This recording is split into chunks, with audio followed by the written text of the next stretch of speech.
topics and opinions expressed in the following show are solely those of the hosts and their guests and not those of W4CY Radio, its employees, or affiliates. We make no recommendations or endorsements for radio show programs, services, or products mentioned on air or on our web. No liability, explicit or implied, shall be extended to W4CY Radio or its employees or affiliates. Any questions or comments should be directed to those show hosts. Thank you for choosing W4CY Radio.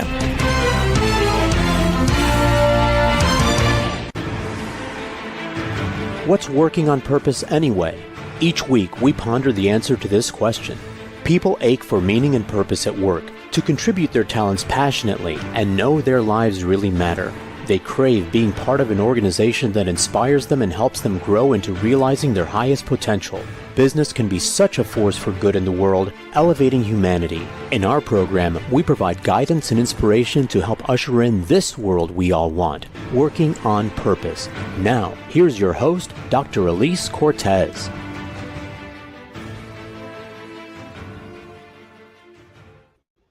Welcome back to the Working on Purpose program. Thanks for tuning in again this week. Great to have you. This show has been brought to you with passion and pride since February of 2015. I'm your host, Dr. Alise Cortez. If you don't know me and we've not met before, I'm an organizational psychologist and logotherapist, speaker, and author. My team and I at Gusto Now help companies to enliven and fortify their operations by building a culture and leadership activated by meaning and purpose. Our mission is to help our clients create a destination workplace where people flock to join, are intrinsically motivated to perform at their best, can grow to their fuller potential, and are committed to stay and dynamically deliver on the company's mission, which all translate to higher profits. You can learn more about us and how we can work together at gusto-now.com or my personal site, alisecortez.com. With us today is Fabrice Desmarescaux, who works with CEOs and business owners and their teams across Southeast Asia and Europe to help them reach higher levels of performance and consciousness. A partner and practice leader at McKinsey & Company, he has practiced meditation, taught yoga, and led spiritual retreats for 2 decades. By integrating Eastern spiritual traditions with Western modern management and psychology, he raises his clients to new heights of clarity and productivity by focusing on what makes us fundamentally human: the desire to be happy, to connect with others, and to be true to our purpose. Over the years, he has worked closely with CEOs and business owners across Europe and Southeast Asia. He's the author of The Art of Retreats, A Leader's Journey Toward Clarity, Balance, and Purpose, which we're talking about today. He joins us today from Singapore, where he is 13 hours ahead. It's 5 o'clock Wednesday night for me, and it's 6 a.m. Thursday for him. I love how time works. Fabrice, welcome to Working on Purpose. Bienvenue. Thank you. Thank you. Good morning to you, Alise. I want to celebrate this beautiful book that you brought into the world. Fabrice, as I told you before we got on air, I loved it. It's beautiful. I learned so much from you. And so will our listeners and viewers as we talk about it. So thank you for that. Thank you. Let's start, if we will. I appreciate that you also wrote a good bit about you and your journey, which I think is really essential if you're going to write a book about retreats and transformation and such. We need to know something about you. So will you start by sharing just a little bit about your own journey, especially, as your own questions about who you are and what you wanted to do in terms of work and service began to maybe transform for you than when you first set out in your career? Well, I was a business executive. I've been lucky to have the opportunity to work with senior leaders from a fairly young age. So all my career, pretty much, I've been an advisor to the top of the pyramid, as we could say, C-suite executives, CEOs, etc. I was a consultant, then a partner at McKinsey. I left to become a banking executive. I ran a pretty large business in the banking industry, and then changed careers and went into advising leaders, recruiting them, advising them on their careers, and finally went back to McKinsey to lead the leadership development practice in Asia. So since the circle is closed in a way, I started my career as a business advisor. I went back to finish as a CEO advisor on topics of leadership. So that's me, and that's the source of the book as well, to put my 35 years of experience in perspective and to say what, in addition to performance, which I think everyone takes for granted, the role of a CEO is to deliver performance. But when we do that, I think we look at the world through a very narrow lens of, I will deliver revenue, I will deliver profits, I will deliver shareholder value at any cost. And that has led to some of the issues that we're facing today in the world. And so I like to balance performance with a quest for purpose. Why are we doing this? Why is it good? Why should people care? How do we enable organizations to flourish? And how are we in service of the greater good as well? So it's not an either or, tree hugging on one side or, ruthless killer on the other side. We need to have both a drive for performance, because a business that doesn't perform that's not good for anyone. But at the same time, we need to have a sense of purpose and acting for the greater good. Mm-hmm. So that's my quest, in a way, is to rebalance the energies in the world and work with my CEO clients all over the region and in the Middle East and in Europe to bring this dual lens of performance and purpose in their lives and their organizations. Well, we are very much aligned there, Fabrice, in terms of what we're out to do. And I want to also celebrate how important the work that you're doing is as well. Really, from my vantage point, right, leadership is really incredibly, hugely important. I think even more so as people expect more from their leaders, especially business leaders. And so it takes an even stronger, more capable, competent, balanced, in touch with himself or herself person to do that. And so I really appreciate that you really, in your book, talk about the importance of how leaders need to achieve greater clarity, balance, and purpose when they combine both acting and being, and especially taking time to, partake of a retreat to be able to do that, which of course is the focus of your job. And so I appreciate that you say, and the higher they go in any organization, the greater the rewards for marrying action and contemplation.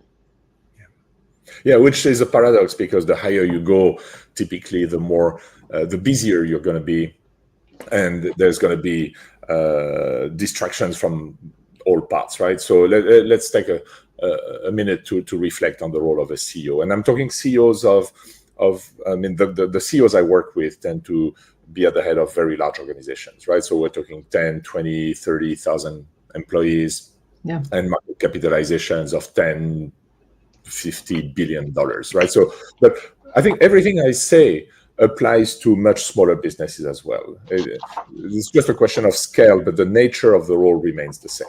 And first and foremost, the CEO has the ultimate responsibility for conducting the business and is the steward of the organization into the world. So it doesn't matter whether you have 3 employees or even if you're self-employed or you lead 50,000 employees, you have access to power, you have access to resources, and therefore you have a responsibility. And that responsibility, we have to see it as going beyond just delivering value for the shareholders. Okay, so the role of the CEO has a number of facets, but if you think of it, right, there's a business component. So how do we make money? How do we steer the organization into the future and navigate the changes in the environment, the markets, competitors, changing tastes of customers, technology, etc. So that already is highly cognitive, right? We need brains, we need strategy skills, we need visionary skills, etc. Then you lead an organization, so that's human beings. These annoying things that have their own needs and their own, competing agendas. Yes. And I think the problem starts when you have one employee, and then it adds on. Of course, when you have 10,000 employees, you have a human resources department, etc. But that doesn't make it any easier, because the human resources people themselves are people. So right. Etc. And then you have the market. So you have your customers. In many industries now, there's regulators. There's competitors that you need to deal with, and you need to know them. You need to build relationship with your partners, your suppliers, your customers, etc. Mm-hmm. And then you have your shareholders, and broadly speaking, the investor community at large. Now, if you run a family business, you're the main shareholder, your family is the shareholder, or you and your friends, or you have a small capital table with a few venture capitalists. If you're a startup, for example, that's not too many people. But as the company gets larger and you go through IPO and you're publicly listed, then you need to deal with shareholders. So it's a complex job that requires many different skills and needs to activate the left brain and the right brain, right? A lot of CEOs are just trained to use the left brain. Right. So very analytical, very number driven, facts are facts, there's only one truth, and that truth is given by the immediate numbers that I have in front of me. That, in my view, hasn't always been like that, right? So it's a product of maybe the last 40 years. The greed is good. The product of the 80s, Jack Welch at GE, etc. Will do anything to deliver value at the expense of everyone else. Right. So my employees are a commodity. I can sacrifice them anytime I want. I can hire them. I can fire them. I'll curl the bottom 10%.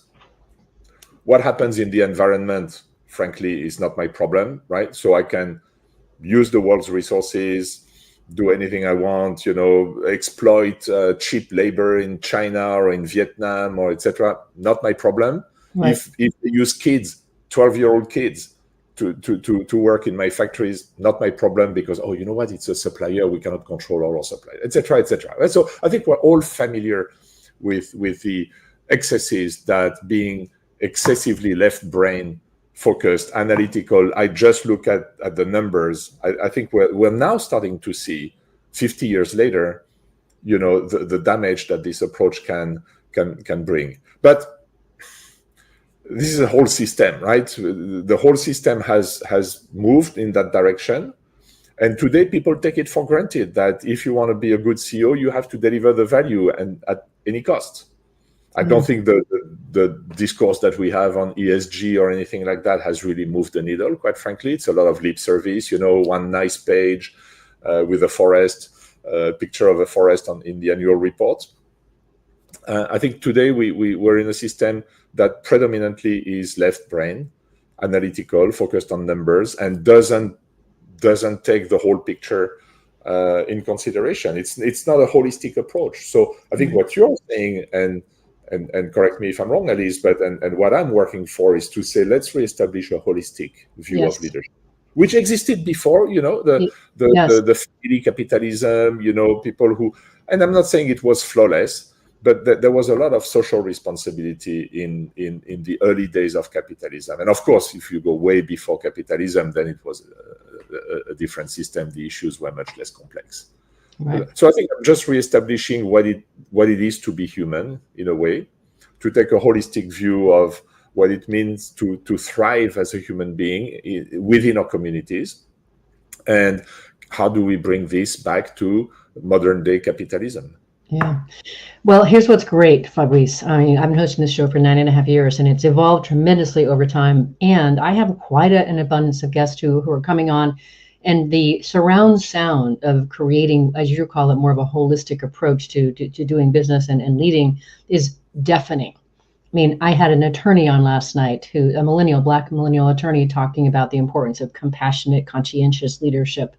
I had an economist on who helped us understand the evolution of the last 240 years of capitalism. To your point, it started off much more socially aware and more focused on the value for the customer and lifting lives, and it later got more bureaucratized and financialized, et cetera.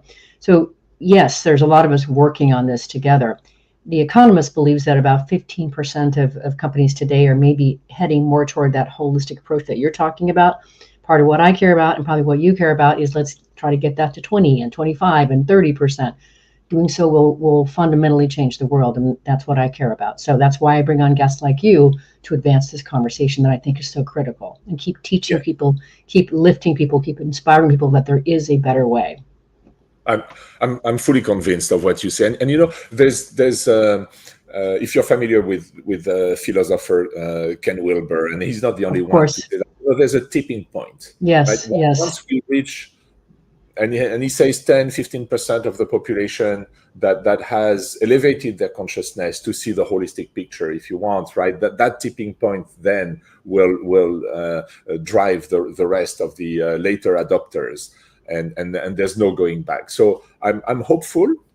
And look, very to come back to me, and I'm just a small human being, working on this. But the fact that I have the possibility to do this work within McKinsey, Yes. In the past, we said, oh, McKinsey, okay, you guys are fantastic for strategy, probably, one of the best firms in the world for strategy, quality, excellence, etc. But you're very much focusing on the bottom line. That's why your clients hire you. And the fact that, me and a number of my colleagues, right, we're about, 200 consultants, partners, and some of our affiliate coaches to do this work within a system like McKinsey, I think is a very encouraging sign. And not to advertise for McKinsey here, but these are signs that I think the world is changing and the level of consciousness is changing. I completely agree. And also the other, the big four consulting companies, also they all have a purpose department. All of them are doing this work as well. So I also find that encouraging. Yeah. So on that encouraging note, let us grab our first break. I am your host, Dr. Alise Cortez. We are there with Fabrice Desmarescaux. Excuse me, I didn't say that right this time. Desmarescaux. Thank you. Very important to get a name right.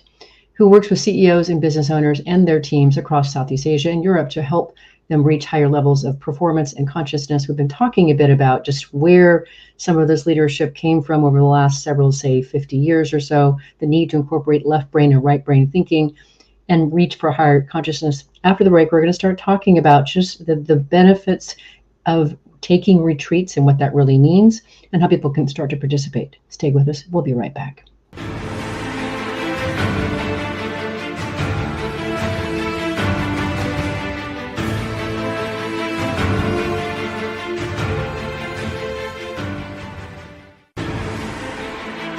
Dr. Alise Cortez is a management consultant specializing in meaning and purpose, an inspirational speaker and author. She helps companies visioneer for greater purpose among stakeholders and develop purpose-inspired leadership and meaning-infused cultures that elevate fulfillment, performance, and commitment within the workforce. To learn more or to invite Alise to speak to your organization, please visit her at alisecortez.com. Let's talk about how to get your employees working on purpose.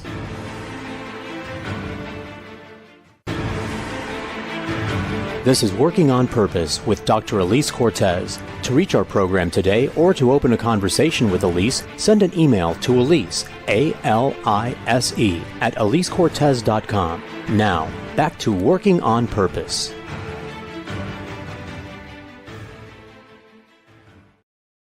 Thanks for staying with us and welcome back to Working on Purpose. I'm your host, Dr. Alise Cortez.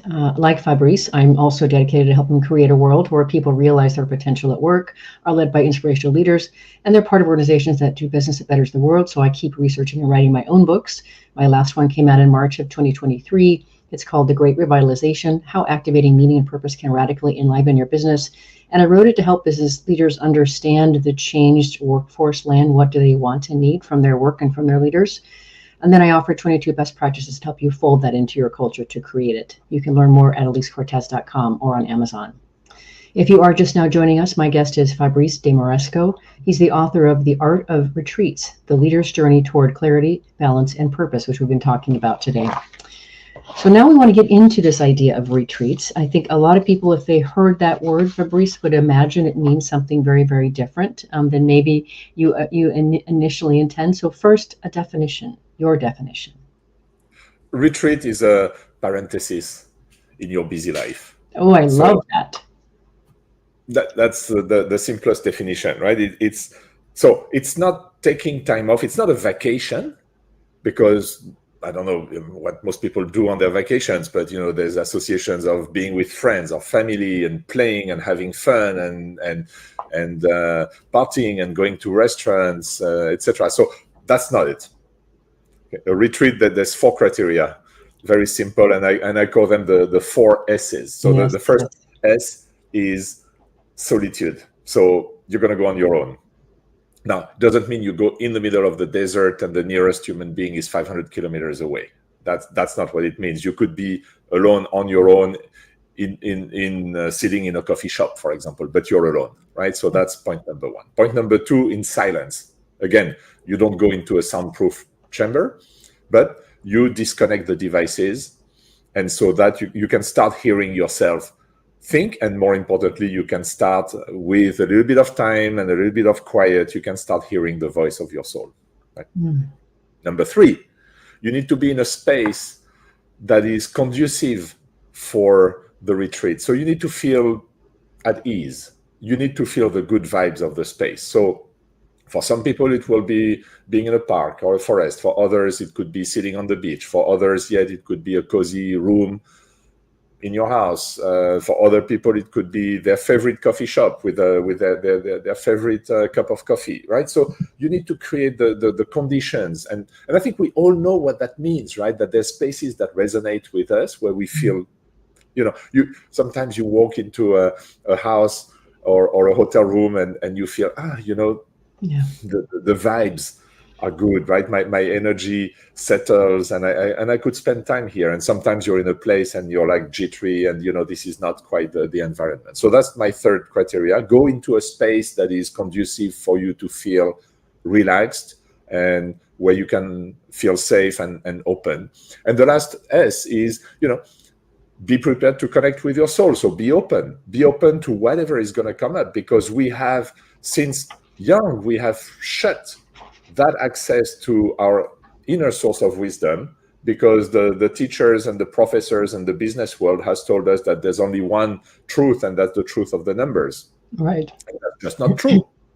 Right? We know for thousands of years that there's many different sources of wisdom, and if we just attune to them, right, we find our inner wisdom. So you find these traditions of retreat in the Hindu traditions. You read the Upanishads and you read the Bhagavad Gita, and you'll find that it's center and in central in the Buddhist tradition, of course, right, to take time in retreats, and the Thai forest tradition where you retire to the forest for the rain season for a couple of months, right?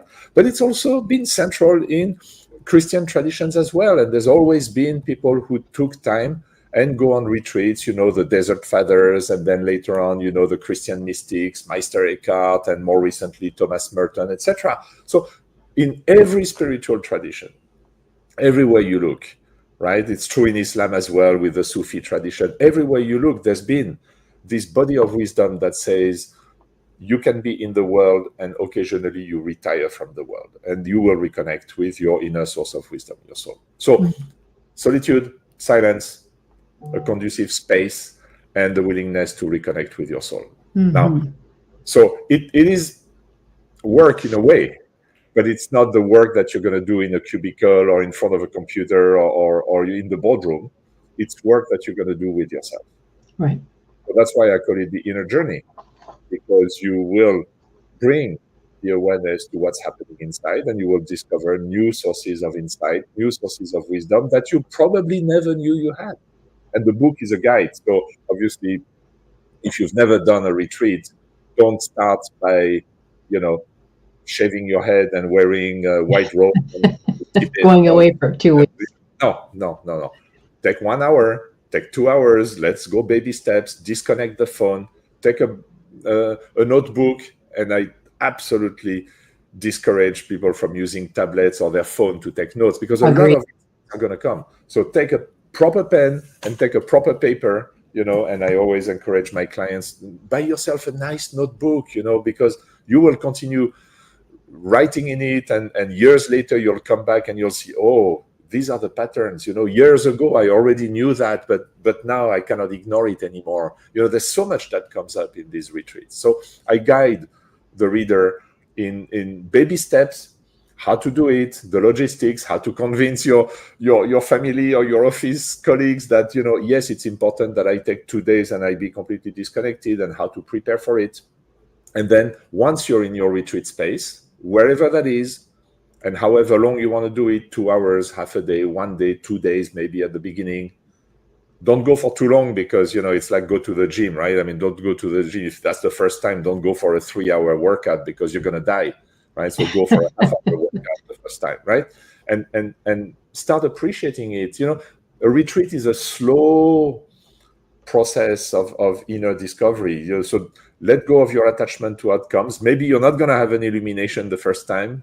Maybe you're not going to be able to walk on water straight after your first retreat, but you're going to see the difference if you repeat the process. And so that's what it is. That's beautiful. I also enjoy facilitating retreats, so I'm every word that you have said, I'm in a complete agreement. Okay, so for the people who haven't had a lot of exposure to retreats and maybe just aren't familiar, I think it would be very useful to offer a few of the things that you show in your book. I mean, 10 signs that you might need a retreat. What are some of those? Well, the signs that you may need a retreat is, first of all, and I think that's one of the most important, is how distracted are you? How scattered are you? Yeah. So imagine that you need to work on a presentation. And, so it could be a presentation to your investors. You want to give them an update, or it's a presentation for a very important client that you would like to sign. So whatever it is, right? Can you block time and work and do, what Cal Newport calls deep work, right? Can you be uninterrupted for a longer period of time, 1 hour, 2 hours without interruptions? And most people, the truth is they can't. They can't because, first of all, there's plenty of notifications that keep coming on their devices that distract them. So they haven't had the discipline to turn off all the notifications. They're also uncomfortable to say, hey, 2 hours, maybe I need to check on my email every 15 minutes, just in case something important has happened. I mean, you wonder what could happen, but anyway, etc. So a lot of people are very uncomfortable blocking, say, 2 hours to do deep work. And so this is the first sign that you need a retreat, right? If you're constantly checking your phone, one tip I give to my clients is look at how many times you pick up your phone. There's an indicator on Android and iPhones that says, okay, how many times did you unlock the phone, or how many times did you pick up in a day, right? If it's above 100, you're in the red zone, my friend. Right? If you cannot live without checking your phone more than 100, less than 100 times a day, you're in the danger zone. So that's a sign, right? Sometimes we feel it. We feel that there's something, right? And look, quite frankly, it could be also the early signs of burnout, right? Because we're not very good at noticing what's happening, right? But you don't want to wait for a day where you cannot get out of bed, right? So pick up the signs that you need to rest, and rest doesn't necessarily mean go out with your friend and party all night. Rest means take time to regroup and be by yourself and start reconnecting with yourself, because we're in the corporate world, we're very disembodied, right? Essentially, it's like we bring this to work, right? Right. Rest doesn't matter. We ignore the body, right? So we bring our heads, and the body is simply a complicated device that can bring your head from one meeting room to another meeting room. Well said. And we've lost the ability to connect and notice the physical sensations, notice the feelings, notice the emotions, notice the level of energy in our body, right? So we're not attuned to the cycles in our body, the need to sprint sometimes and then recover, sprint and recover. We think, life is a marathon, but it's not. Yeah. You need recovery time. So, a few of the symptoms in the book, I list 10, it's a little bit of a funny way to get started, right? But it's like yes or no, you feel like you're, submitted to the conditions of your environment instead of being on top of it, for example, right? So it's a simple quiz to say, hey, if you get too many yes, maybe you should consider creating that parenthesis that I call retreat. I think it was really important for us to bring this up, because a lot of people are probably like, I don't need that. I don't have time for that. But when we're confronted with that list, and you start to realize that you've just checked 5, 6, 7, 8 of those 10, maybe we should look into this. So thank you for sharing as beautifully as you did about just some of the signs that might indicate. Where I want to go next, and you started to open it earlier, but it's just so beautiful. I just want to take us into this space here, Fabrice. One of the things that I really love about doing retreat work myself too is the notion that, one of the S's, that of course the soul piece, the spirit piece to it. And so this idea, this need for contemplation, of course, with action, you say connecting with the soul cannot happen in a noisy world. Completely agree. And you need to let your life speak. And then of course you then reference Parker Palmer, who I also know of it as well. And what he wrote, which is so beautiful, we have to read it out loud. He wrote, "The soul is like a wild animal, tough, resilient, savvy, self-sufficient, and yet exceedingly shy. If we want to see a wild animal, the last thing we should do is to go crashing through the woods, shouting for the creature to come out. But if we are willing to walk quietly into the woods and sit silently for an hour or two at the base of a tree, the creature we are waiting for will emerge, and out of the corner of an eye, we will catch a glimpse of the precious wilderness we seek. That is so beautiful, so compelling. And what can happen? And what can happen in a retreat? Well, I'm on the one hand, I want to say all the good things that happen on retreats because I want people to experiment and experience that for themselves. On the other hand, I don't want to promise anything because it's going to be different for everyone. And I also want your listeners to let go of this attachment to outcomes. I don't go on a retreat. Once I was speaking with a client and he says, Fabrice, I really want to learn to meditate because I want, to be able to be sharp and develop new insights. And I want to be like, I said, no, let go. Meditate for the sake of meditating. And I would say the same for retreats. Go on retreats for the sake of going on retreats. And let go of any expectations that you have. Yes, totally agree. Because then, first of all, whatever happens will happen for you and may not happen for someone else. The insights that you will get from a retreat will be your own. And so I cannot tell you what insights you're going to get. It could be insights about how you need to take care of yourself and realizing that, oh my God, for so long, I have not taken care of myself. I haven't listened to myself. Yeah. I'm doing this job, and I've been massively successful. Occasionally, there's senior executives who come to me for career counseling, right? And they say, Fabrice, I've been massively successful. I've made more money than I thought I would ever make in my life, but there's something missing. Yeah. And I don't know what that is. I say, well, let's find out. But you need to start listening to yourself to know what is missing, right? And it's not a realization that we're deficient in any way. I think, we're just beautiful souls, and we've done our best. We followed the education that for many of us, our parents had for us. There's elements of social conditioning. Where I live in Asia, it's great to be a doctor or a lawyer or an accountant or an engineer. So the parents tend to push their kids into these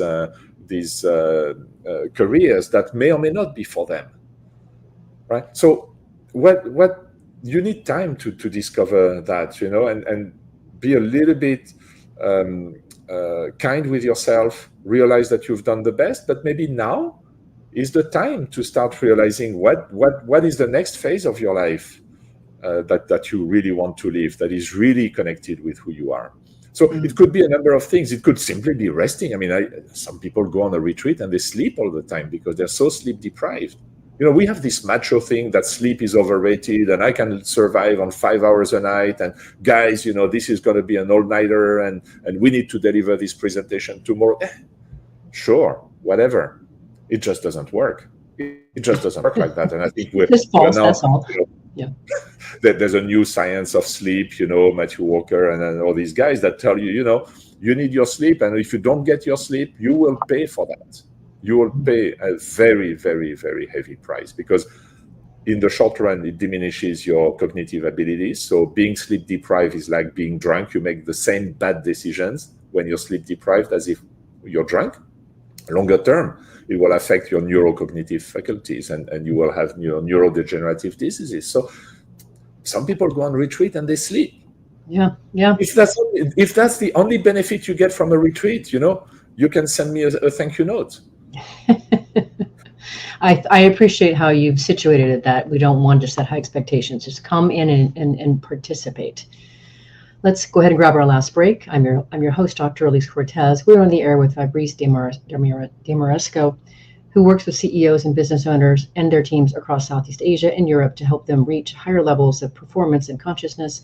We've been talking a bit about why retreats are important, the components of them, how to recognize when you might actually need or benefit from one. After the break, we're going to talk about what Fabrice calls the Retreat Manifesto and how to even start designing a retreat for yourself. We'll be right back.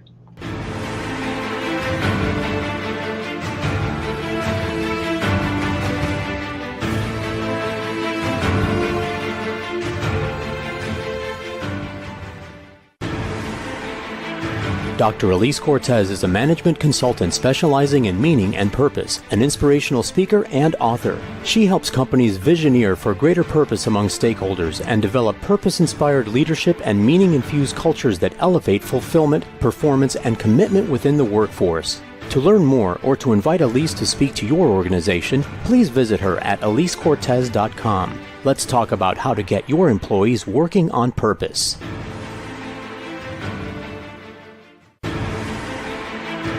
This is Working on Purpose with Dr. Alise Cortez. To reach our program today or to open a conversation with Alise, send an email to Alise, A-L-I-S-E, at alisecortez.com. Now, back to Working on Purpose.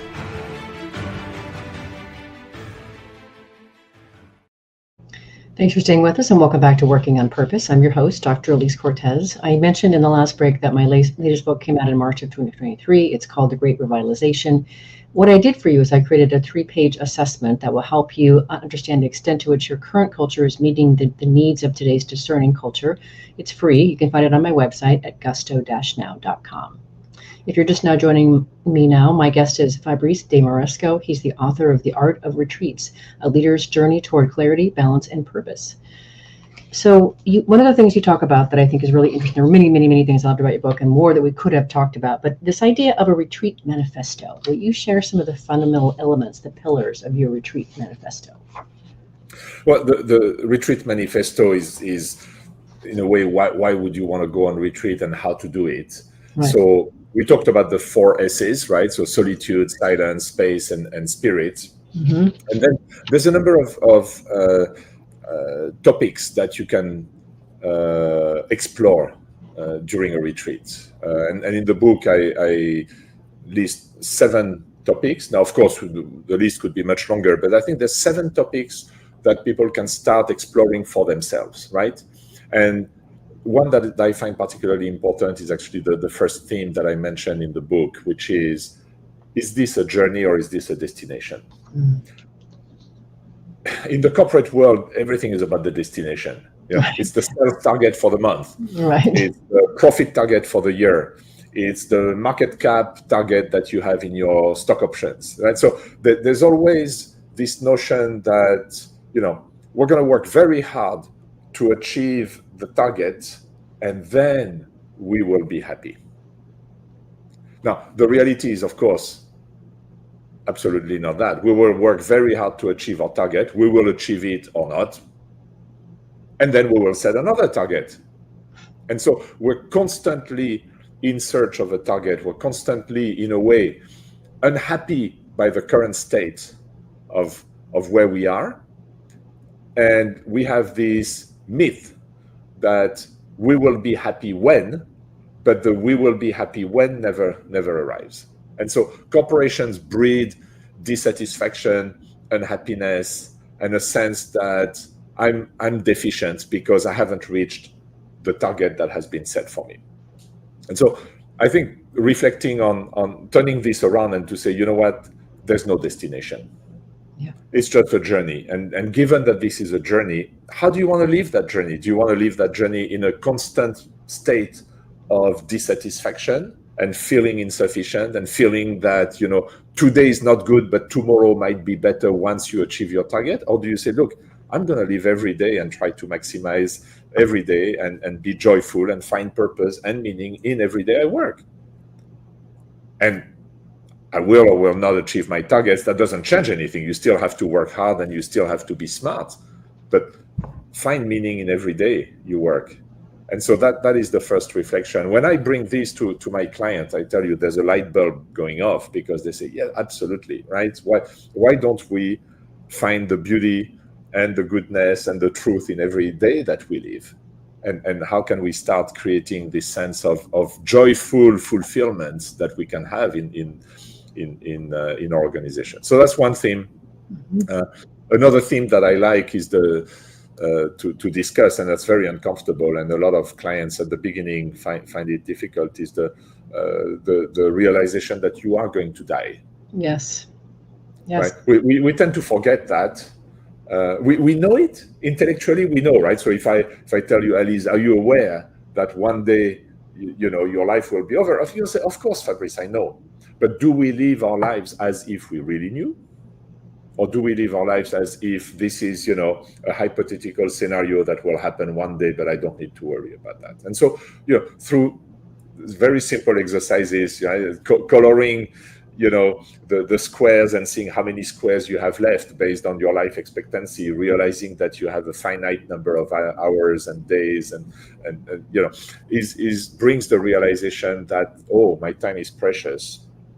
And so what am I going to do with my precious time? Mm-hmm. And how do I want to make it meaningful? Mm-hmm. So that's one of the meditations, and I draw heavily from various spiritual traditions. So I'm not advocating one spiritual tradition over another, but I draw from, of course, thousands of years of experience of human beings who have done these reflections and these retreats, and bring that into the book. Yes, I thought your death chapter was really powerful, Fabrice. And, of course, in my work around purpose, what I really also discovered along my path is, a big reason that purpose is so powerful is because we are mortal. We don't know when the exit ramp is coming. So that gives us an urgency to live in the manner that we really value, and that in the way that we can make the best impact that we want. So it's critical, actually, that we die. It's just, so I thought your chapter was really, really powerful and poignant. And yes, people get a little squeamish when we talk about death, but it's so important. So some of the things that are interesting that I think will help our listeners and viewers understand what we mean by a retreat. Can you talk about some of the things that you like to see in retreats, how you would design them? Well, I can tell that myself for just 1 minute, that I will just give an example, right? So I have 3 places where I like to do retreats, right? I have a small village in the Spanish central mountains. Yes. And there's really nothing fancy. Don't picture like Mac Mansion and no, it's very, very small, very humble village. I'm probably one of the few people who's not from Spain there, but the place is beautiful. So when I go there, in a way, I switch from the sophisticated life of the C-suite of Asia and Singapore, shiny glass buildings, etc., and I go to a very simple life. That is a very powerful reset. Yes, absolutely. So I suspect that a lot of the people who listen to us will have a similar experience. Maybe we live in a big city, we work in an office tower, or etc. We have this fast pace, 24 hours a day kind of lifestyle, and then we have an opportunity to do a reset. I think that's very powerful, to reconnect with what is simple and true in life, and the connection with nature. I personally find very, very important. Right, nature brings down our level of agitation and busyness, and whether it's the mountain, the forest, the sea, the lake, whatever it is, reconnecting with nature and observing nature will really help bring you insights. So that's a place where I do retreats. I also have go to the south of France, and that's near the sea. So it's also I find the sea extremely calming. Being near a body of water also will bring your energy into a different space and will open up new insights. And then I do retreats at home. I also spend a lot of time on planes, traveling for my work, and I find planes, not short flights, but when I have a longer flight, I find it's a very, very good place to do a retreat. Yes, me too. Because you're not going to be interrupted, right? If you don't have to connect to the plane Wi-Fi.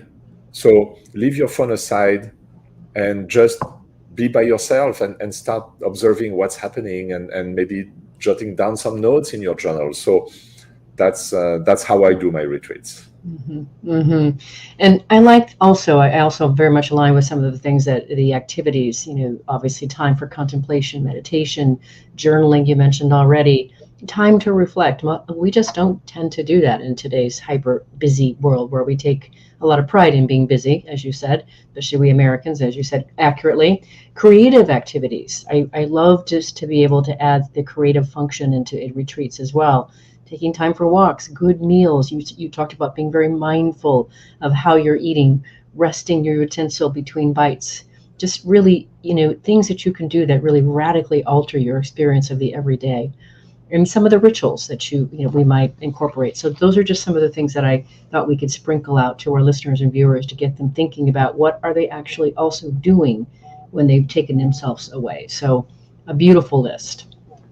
Yeah, and the book is a guide. So it's suggestions of what you can do. I think we have, every one of us, we have our inner wisdom. We know what we need if we just pay attention. Yes. And so, for example, what rituals will help you transition from the state of busy and work to the state of retreat and inner journey? So for me, I like, for example, lighting a candle. And just the act of lighting a candle signals to me that I'm transitioning from the space of, I've been checking my emails, I've been on the phone with colleagues or with clients, I've been serving my purpose in a way. There's nothing wrong with working, by the way. I don't want to tell people, quit your work and retire in the mountain and become a goat shepherd or something. No, keep your jobs, serve your purpose, but take time occasionally, right? So what is the gateway? What is the ritual that signals that you're transitioning from being in the world to being on retreat? And then once you're on retreat, I think creative activities are great because they activate the right side of the brain. They bring you into a different space. So it could be reading poetry, singing, listening to music, writing with the stream of consciousness. No one will ever read what you write. When we start journaling, we're very self-conscious. Oh, can I read? What if my kids find my journal? I will be so embarrassed. No. Burn it after the retreat if you want. I don't care. Start letting your stream of consciousness flow. It's a habit. Once you get into the habit of tuning in, my God, this is so rich that you won't be able to do without it, right? Let go of that ideology of busyness, that I must be busy because if I take time for myself, I'm deficient. No, if you take time for yourself, you're actually doing a service to everyone else. That's exactly right. Thank you for saying that. I was going to encourage you to say something like that. So it happens so fast, Fabrice. This show goes so quickly, especially when we're having such a rich conversation. Say in about 30 seconds, what would you like to leave our listeners with around the world who are looking for this kind of experience and to elevate who they're being in the world and their impact? Well, number one, be kind to yourself. Number two, experiment. If you've never done retreats, if you're not used to connecting with yourself, baby steps. Take 1 hour. Don't do anything fancy. Just take 1 hour by yourself, bring a notebook, a pen, disconnect the phones, no agenda, and see what happens. Tune in, listen to your thoughts, notice what's happening. Start small. That's what I would really like to live. And if you're used to doing longer retreats, and then by all means, give yourself permission, because you're doing yourself and you're doing the world a favor when you do that. You will come out of the retreats so enriched, so clear about your purpose that you're doing actually a service to the world. That is a beautiful way to finish, Fabrice. I'm so grateful that you came into my path. I'm grateful for what you taught me in your book, that we get to share you with our listeners and viewers around the world, and they now too will be elevated by you. Thank you for coming on Working on Purpose. Thank you, Alise. I really enjoyed it. Listeners and viewers, you're going to want to learn more about this man. So I recommend that you check out his website. You can there find information about his book, The Art of Retreats. You can also learn about more of the work that he does, elevating consciousness and performance and facilitating retreats. His website, his personal website, is his last name, Desmarescaux, which is spelled Desmarescaux, Desmarescaux.com. Thanks for tuning in. See you next week for another nourishing and educational conversation on creating destination workplaces where people thrive, leaders inspire greatness, and business is done that betters the world. And remember, work is one of the best adventures and means of realizing our potential and making the impact we crave. So let's work on purpose. We hope you've enjoyed this week's program. Be sure to tune into Working on Purpose, featuring your host, Dr. Alise Cortez, each week on W4CY. To Together, we'll create a world where business operates conscientiously, leadership inspires impassioned performance, and employees are fulfilled in work that provides the meaning and purpose they crave. See you there. Let's work on purpose.